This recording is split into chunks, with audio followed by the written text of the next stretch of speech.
Hello बच्चों, कैसे हैं आप सभी। उम्मीद है अच्छे होंगे। हमने लास्ट क्लास में सीखा था कि कैसे डिटर्मिनेंट के वैल्यू को कैलकुलेट किया जाता है, और उसमें हमने सीखा था अगर 2 इंटू 2 ऑर्डर का कोई डिटर्मिनेंट दे दे तो उसमें वैल्यू कैसे निकालना है, डायगोनली मल्टीप्लाई करना है और डिफरेंस निकाल देना है। अब आप बोलोगे डायगोनली मल्टीप्लाई तो समझ में आ गया, AD होगा और BC होगा, लेकिन लिखेंगे किसको, तो हम बोलेंगे भाई साहब पहले कौन आ रहा है, A आ रहा है, तो उसका जो डायगोनली मल्टीप्लाई आपने किया होगा उसको लिखोगे। क्लियर है।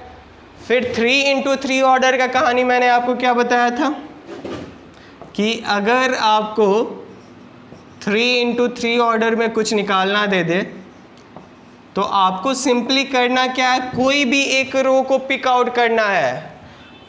ए तो जैसे हमने फर्स्ट रो को अगर पिक आउट किया तो ए को, ए उसका फर्स्ट एलिमेंट है, ए को हमने लिखा, और ये यहाँ पे नो साइन चेंज, बस ये आपको याद रखना है, नो यस नो, ठीक है ना। तो यहाँ पे नो साइन चेंज, तो हम लोग ए जिस रो और कॉलम में आ रहा है उसको ढकेंगे, क्या बच जाएगा EHFI। फिर यस नो, तो इसमें साइन चेंज होगा तो माइनस बी किस जिस रो में और जिस कॉलम में आ रहा है उसको हम लोग ढकेंगे तो क्या बचेगा DGFI। फिर सी जिस कॉलम में आ रहा है उसको हमने ढका तो क्या बचा DGEH। तो हमने आपको ये समझाया था कि कैसे वैल्यू को निकालना है, फिर इसको सिंपल कैलकुलेशन करके निकालेंगे। आज हम लोग उसी को कंटिन्यू करेंगे और इसी कंसेप्ट पे बेस्ड आज क्वेश्चंस को और एक्स्ट्रा क्वेश्चन को बनाएंगे। और टाइप 1 बेसिकली जो आपको PDF प्रोवाइड करवाया गया है उसमें टाइप 1 क्या है, तो जहाँ पे आपको वैल्यू निकालने को बोला गया है तो हम लोग वैल्यू निकालेंगे, और बहुत ही मज़ेदार, जैसे ही क्वेश्चन बनाते जाएंगे सारा कंसेप्ट क्लियर होते जाएगा कि कैसे निकालना है वैल्यू। तो चलिए स्टार्ट करते हैं।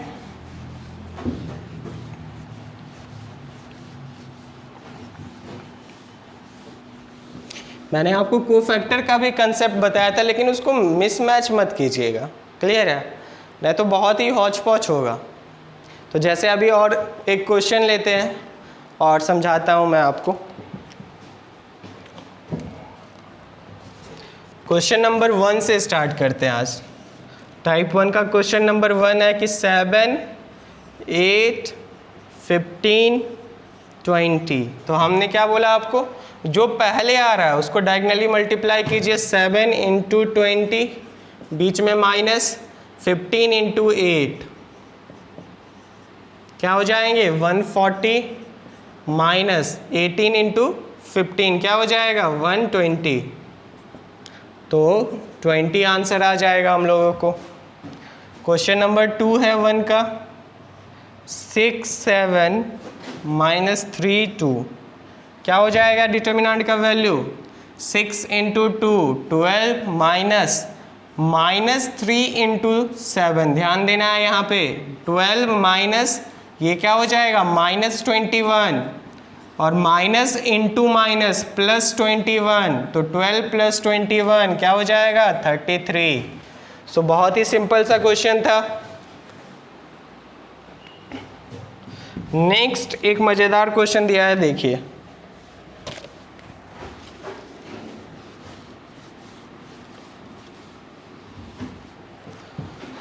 इसमें बोल रहा है फाइंड आउट x, और हम लोगों को कोई एक डिटर्मिनेंट दे दिया है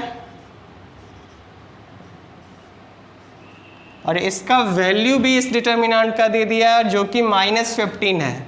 तो हम लोग जैसे ही करते हैं एकदम करेंगे 4x into x minus 16 into x is equal to -15।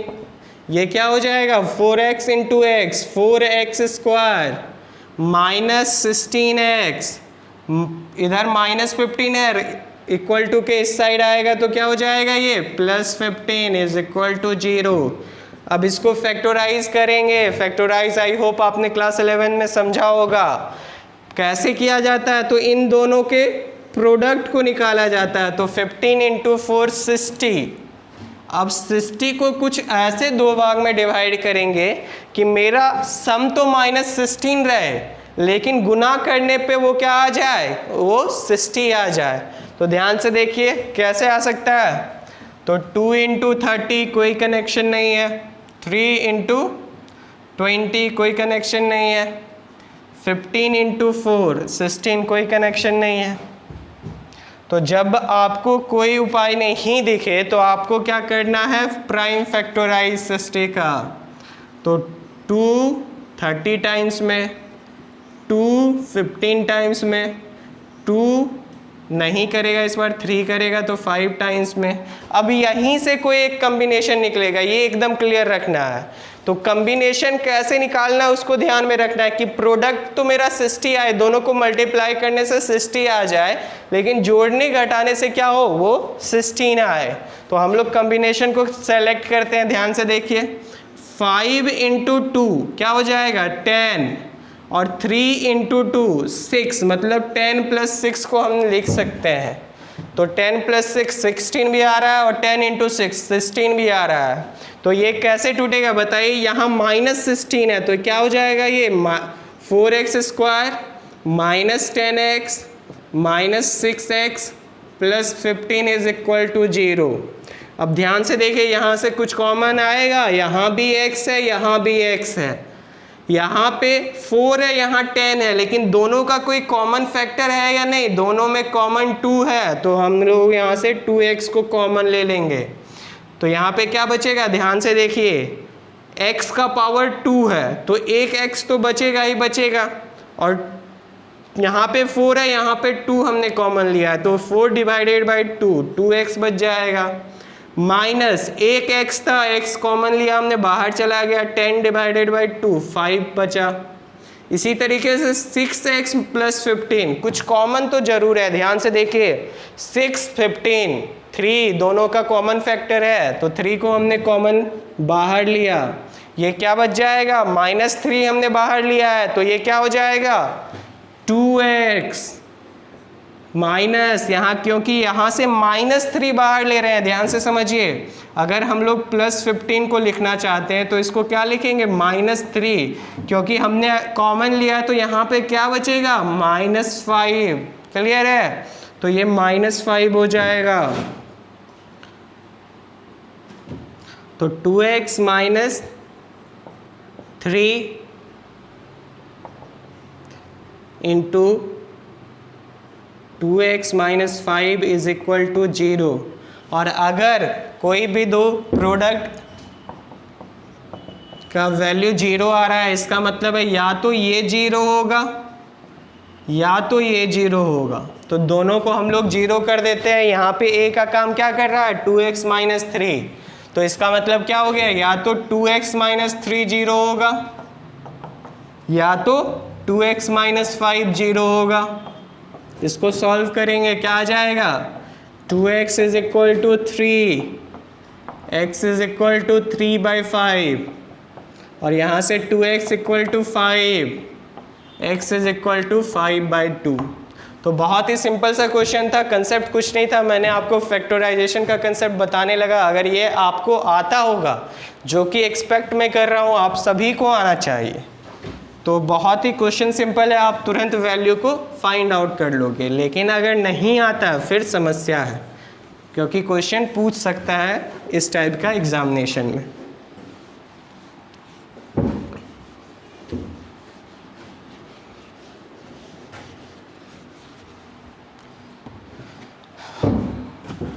चलिए क्वेश्चन नंबर 3 को हम लोग देखते हैं। बोलता है find the value of x and y, और दो डिटर्मिनेंट दिया हुआ है। पहला दिया हुआ है 3y 4x, और इसका वैल्यू दे दिया है 10, और दूसरा एक डिटर्मिनेंट दे दिया है 4y - 3x = 5। अब हम लोगों को बोल रहा है कि x और y को कैलकुलेट करिए। तो ध्यान से देखिए, x को इसका वैल्यू निकालेंगे तो क्या आएगा, 3 × x 3x - 4 × y, तो -4y = 10। ये हो गया फर्स्ट इक्वेशन। यहाँ से क्या आएगा वैल्यू, 4 × x, और ध्यान दीजिए -3 इंटू वाई, तो ये क्या हो जाएगा 4x प्लस 3y, और इसका वैल्यू हम लोगों को 5 बताया हुआ है। तो हम लोगों को दो इक्वेशन मिल गया है, पहला है 3x minus 4y equal to 10, दूसरा है 4x plus 3y equal to 5। अब आपका काम है वैल्यू निकालना, किस तरीके से निकालेंगे ये आपका मर्जी है। क्लियर है? बहुत सारा मेथड है निकालने का। पहला हम लोग क्या करते हैं, यहाँ देख रहे हैं 3 है और यहाँ 4 है, तो इस पूरे इक्वेशन को 4 से मल्टीप्लाई कर देते हैं और इस पूरे इक्वेशन को 3 से। तो देखिए ये क्या हो जाएगा 4 into 3 12x minus 4 into 4 16y into, और दोनों साइड मल्टीप्लाई होता है। अगर इक्वल टू के आप एक साइड मल्टीप्लाई कर रहे हो तो आपको दूसरे साइड भी मल्टीप्लाई करना होगा। तो ये क्या हो जाएगा 4 इंटू 10 40। इसी तरीके से ये क्या आएगा 12x plus 9y is equal to 15। अब देखिए ध्यान से दोनों, क्योंकि यहाँ 12x है यहाँ भी 12x है, तो अगर हम इन दोनों इक्वेशन को ऐड करेंगे तो कष्ट हो जाएगा हम लोगों को, क्योंकि ये 24x हो जाएगा, ये -7y हो जाएगा, कोई कटेगा नहीं। लेकिन मेरा मेन मोटिव क्या है कि एक वेरिएबल को किसी तरीके से हटा के कोई एक वेरिएबल यहाँ बचे।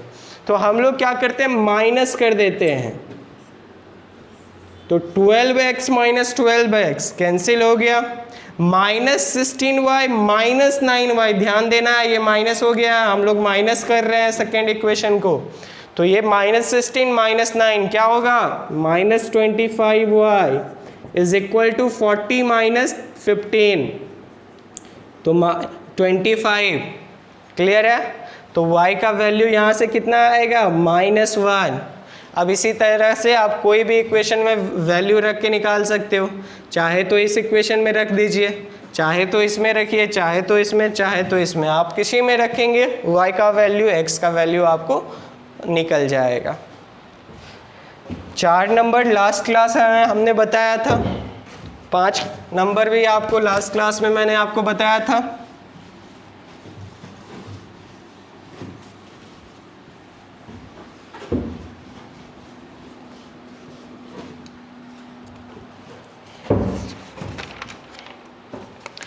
अब क्वेश्चन नंबर 6 को देखते हैं। 1 1 1 a square b square c square a Q b Q c Q. अब एक कंसेप्ट को और समझिए, जब भी आपको कुछ 1 दिखे, यहाँ तो नंबर्स नहीं है, लेकिन जहाँ पे भी आपको 1 दिखे तो वो आपको थोड़ा सा काम इजी करेगा।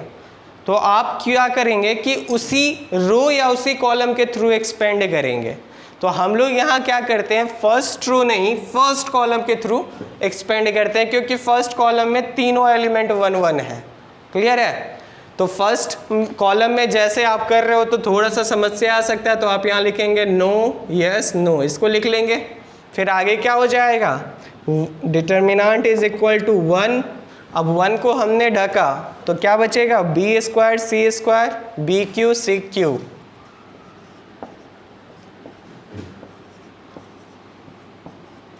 फिर -1 इंटू, ढका हमने -1 जिस रो और जिस कॉलम में आ रहा है, तो क्या बचेगा, ध्यान से देखिए, A square C square A cube C Q.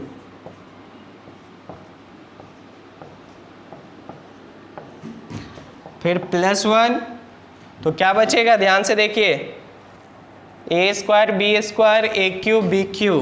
तो अगर आपको बनाने में प्रॉब्लम आ रही है तो आप ढक के हाथ से ढकना सीखिए, और सिंपल सा तो कंसेप्ट है, जिस रो और कॉलम में आ रहा है उसको ढकेंगे हम लोग। क्लियर है? तो देखिए ये क्या हो जाएगा, अब यहाँ पे इसलिए मैंने बोला यहाँ पे 1 1 1 है, तो सिर्फ हमको इसको कैलकुलेट करना है और मल्टीप्लाई में कुछ है नहीं एडिशनल। तो ये क्या हो जाएगा, ध्यान से देखिए, B square C cube minus B cube C square minus, ध्यान से देखिए, A square C cube minus A cube C square plus 1 into something 1 ही रहेगा, इसलिए हम लोग 1 को हटा दे रहे हैं। ये क्या हो जाएगा, A square B cube minus A cube B square. इसको ऐड करेंगे क्या होगा, ध्यान से देखते हैं। B square C cube minus B का पावर 3 सी का पावर 2 माइनस ए का पावर 2 सी का पावर 3 माइनस माइनस क्या हो जाएगा प्लस ए का पावर 2 बी का पावर 3 माइनस ए का पावर 3 बी का पावर 2। तो देखिए कुछ कैंसिल भी होता है क्या, b का पावर 2 c का पावर 3, तो b का पावर 2 c का पावर 3, b का पावर 2 आ रहा है लेकिन c का पावर नहीं है, b का पावर 2 कहीं नहीं है, तो ये कैंसिल नहीं हो रहा। इसी तरह से हम लोग मिलाएंगे b का पावर 3, तो b का पावर 3 तो है लेकिन c है, यहाँ पे a है, मतलब आप ऐसे देख लीजिएगा a का पावर 2 कोई कैंसिल नहीं हो रहा है, तो आपको यही आंसर हम लोगों का हो जाएगा। तो आप समझ पा रहे होंगे। अब थोड़ा सा ये समझिए, मैं अगर आपसे पूछता तो ये सब क्या है कि ये इनडायरेक्टली हम कोफैक्टर से ही एलिमेंट के मल्टीप्लाई कर रहे हैं। तो हम अगर आपसे पूछते इस 1 का कोफैक्टर बताइए, तो आप क्या बोलते, ये होगा 1 का कोफैक्टर। अगर हम पूछते इस 1 का कोफैक्टर बताइए, तो आप क्या बोलते, ये होगा, ऐसा नहीं बोलते, आप बोलते ये माइनस इंटू ये होगा। क्यों, क्योंकि मैंने बताया था आपको ये माइनस क्यों लग रहा है, क्योंकि ये कोफैक्टर का ही माइनस है। कोफैक्टर निकालते समय जो हम लोग मैट्रिक्स में हमने सीखा था, जो माइनस आता था, वो माइनस यही है और कुछ नहीं है। तो 1 का कोफैक्टर क्या होगा, माइनस a का पावर 2 c का पावर 2 a का पावर 3 c का पावर 3, ये इस 1 का कोफैक्टर है। अगर मैं आपसे पूछूंगा इस 1 का कोफैक्टर, तो यहाँ तो माइनस है नहीं, तो सिंपली बोलेंगे ये कोफैक्टर है। क्लियर है, तो आप समझ पा रहे होंगे, मजा आ रहा होगा आपको। नेक्स्ट क्वेश्चन देखते हैं हम लोग।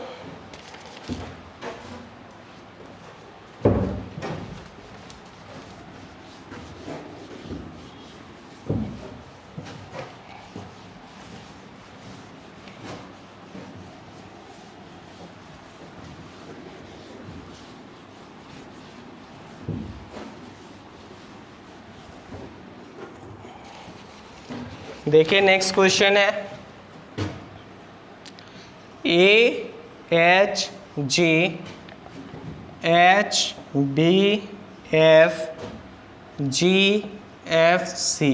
तो यहाँ तो 1 का लोचा दिख नहीं रहा है, तो हम लोग फर्स्ट रो के थ्रू ही करते हैं। तो अब ए को हम लोग ढकेंगे तो क्या बचेगा, ध्यान से देखिए, इसके आगे तो no sign change yes no, तो ए को हमने ढका, क्या बचेगा बी एफ सी, बीच में माइनस साइन चेंज है तो, और यहाँ एच। अब एच जिस रो और कॉलम में आ रहा है हमने ढका, क्या होगा H G F C plus no sign change, तो जी को हमने लिखा और जी जिस रो और कॉलम में आ रहा है हमने ढका, क्या बचेगा एच जी बी एफ। अब इसको कैलकुलेट करेंगे, ये क्या हो जाएगा a into B C minus F square minus H into C क्या होगा H C minus G into F क्या हो जाएगा G F plus G into H into F, तो H F minus G into B G B. अब इसको calculate करेंगे, a into क्या हो जाएगा A B C minus A F square minus H into C है, तो h का पावर 2, बेस सेम है, ध्यान से देखिए, माइनस एच इंटू प्लस जी एफ, तो ये क्या हो जाएगा प्लस एच जी एफ। उसी तरीके से ये क्या होगा H G F minus G into G का पावर क्या हो जाएगा 2, और ये F G into B. Clear है, तो इसका वैल्यू को निकालेंगे, ये देखिए ध्यान से, 2 लाइक टर्म है, एक H G F 2 term like हो गया है, तो उसको हम लोग क्या लिख देंगे 2HGF plus ABC plus AB square minus AF square, ये AF स्क्वायर है, माइनस एच स्क्वायर सी माइनस जे स्क्वायर बी। तो ये इस डिटर्मिनेंट का वैल्यू हो गया। सो कुछ है नहीं, आपको सिर्फ ध्यान रखना है दो चीज़ का, माइनस का और फिर ढकना है सही से। उसके बाद हम लोग कैलकुलेट इजीली कर लेंगे। कुछ और क्वेश्चंस को देखते हैं।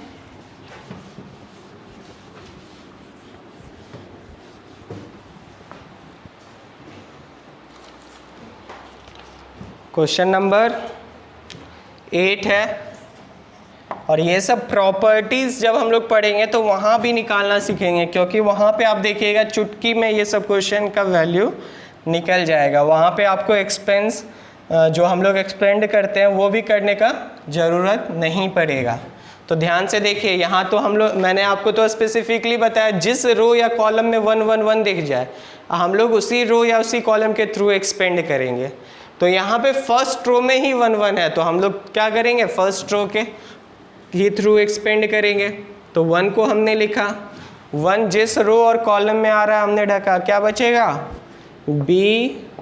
B square C square.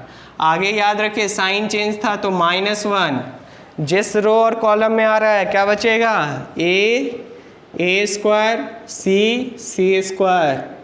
फिर 1 जिस रो और कॉलम में आ रहा है हमने ढका, क्या बचेगा, ए स्क्वायर बी स्क्वायर। अब आप लोग का काम है, इसको कैलकुलेट करिए, इसका वैल्यू निकालिए, फाइनल आंसर निकालिए, क्योंकि अब इसमें कुछ है नहीं स्पेशल जो आप करोगे।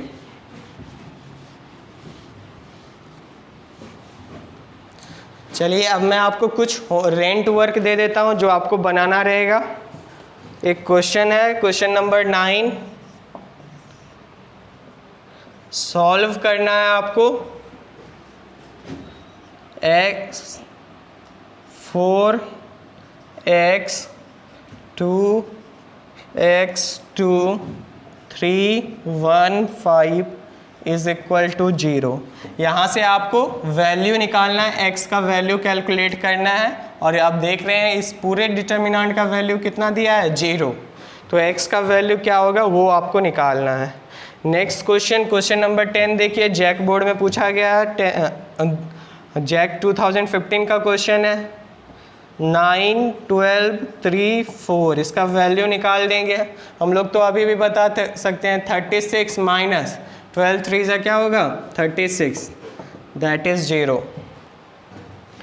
लेकिन आप एक बार फिर से खुद से निकालेंगे, अच्छे से निकालेंगे। 11 नंबर डिटर्मिनेंट का वैल्यू निकालना है, 2 × 2 ऑर्डर का दिया है, 3 5 - 4 9। क्लियर है, तो इसका वैल्यू निकालेंगे। क्वेश्चन नंबर 13 मज़ेदार है। क्वेश्चन आपसे पूछा है x का वैल्यू बताइए अगर इस डिटर्मिनेंट का वैल्यू टोटल का 24 है। क्वेश्चन नंबर 14, तो मैं डायरेक्ट ही बोल सकता हूँ कि आप टाइप 1 को पूरे बना लीजिएगा। अगर आपके पास ये PDF नहीं है, मैंने असाइनमेंट सेक्शन में इसको ऐड किया, वहाँ से ले सकते हैं आप।